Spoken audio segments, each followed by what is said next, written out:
और नाज़रीन, इस वक्त की एक और अहम खबर आपको दे दें। जम्मू कश्मीर में इंतजामिया ने कोविड पर काबू पाने के लिए मजीद सख्त इकदाम का ऐलान किया है। रात के कर्फ्यू को तमाम 20 अजला के म्यूनिसिपल और अर्बन लोकल बॉडी हदूद तक तोसी दे दी गई है। इससे पहले सिर्फ 8 अजला में रात 10 बजे से सुबह 6 बजे तक कर्फ्यू नाफिज था और नई गाइडलाइंस के मुताबिक पब्लिक ट्रांसपोर्ट यानी मेटाडोर, मिनी बस, बस वगैरह में तयशुदा सिटिंग गुंजाइश से सिर्फ 50% मुसाफिरीन को बिठाने की इजाजत रहेगी। डिस्ट्रिक्ट सुपरिटेंडेंट ऑफ पुलिस को इन अहकामात पर अमल को यकीनी बनाने की हिदायत दी गई है। म्यूनिसिपल अर्बन लोकल बॉडी हदूद में, मार्केट कॉम्प्लेक्स, बाजार, मॉल्स में सिर्फ 50% दुकानों को रोटेशन की बुनियाद पर खुला रखने की इजाजत रहेगी। तमाम अजला के डिस्ट्रिक्ट मजिस्ट्रेट को हिदायत दी गई है कि मकामी मार्केट एसोसिएशन से मुशावरत करते हुए इस फैसले पर अमल के लिए एक बाकायदा मैकेनिज्म वज़ा करें। और चलिए इसी बारे में तफसीलात के लिए सीधे रुख करेंगे हमारे साथी मनोज कौल का। मनोज, आपसे जानना चाहेंगे, नई कुछ इक़दामात का ऐलान किया गया है, नई एसओपीज़ का ऐलान किया गया है, उनकी तफसीलात।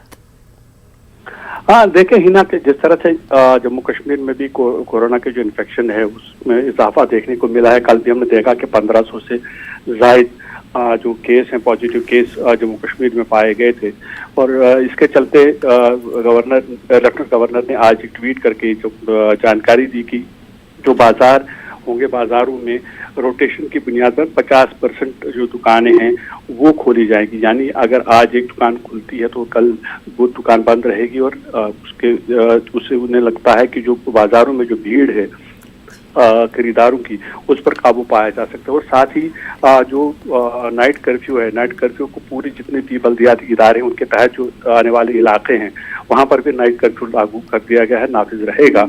तो मजमूई तौर पर कोशिश ये इंतजामिया की है कि भीड़ भाड़ जो है वो उसको कम किया जाए ताकि जो कोविड का जो इन्फेक्शन है उस पर रोक लगाई जा सके। और साथ ही मैं आपको बताऊं कि जो पहला रिएक्शन इस पर ट्रेडर बॉडीज का आया हुआ है। मेरी बात हुई थी जो आउटगोइंग प्रेसिडेंट हैं Kashmir chamber of commerce and industries के शेख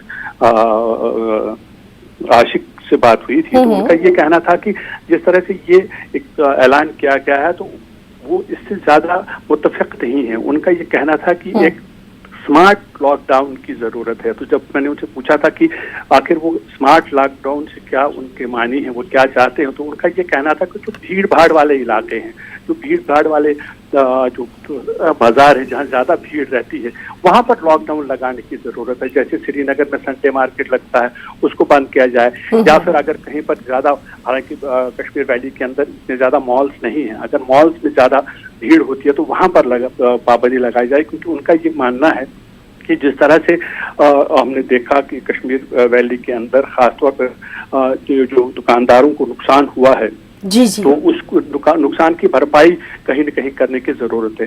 वहीं दूसरी तरफ जो Jammu chamber of commerce industries के जो प्रेसिडेंट हैं उनसे भी मेरी बात हुई थी, तो उनका ये कहना था कि जो ये ऐलान किया गया है, जो फैसला किया गया है कि रोटेशन की बुनियाद पर जो है दुकानें खोली जाएंगी, तो अरुण गुप्ता का ये कहना था कि ये कौन तय करेगा कि कौन सी दुकान खुलेगी, कौन सी बंद रहेगी, आखिर इसका मैकेनिज्म क्या है, वो मोडस ऑपरेंडी है, उसके बारे में अभी वो सवाल उठा रहे हैं। तो उनसे जब अल्टरनेट के बारे में पूछा था तो उन्होंने कहा कि उन्होंने पहले ही एक मीटिंग करके जितने भी ट्रेडर्स हैं उनसे मीटिंग करके ये कहा था कि संडे का दिन जो है एतवार पूरी की पूरी दुकानें बंद रहेंगी। उनका ये मानना था कि उसके बजाय जो ये बोल रहे हैं कि अल्टरनेट डेज पर 50% जो दुकानें हैं खुले रहेंगी, उससे बेटर ये रहेगा कि वीक एंड लॉकडाउन जो है उसको नाफिज किया जाए, उसका ऐलान किया जाए। तो फिलहाल आप ये देखना होगा कि अभी जो ट्रेडर बॉडीज हैं वो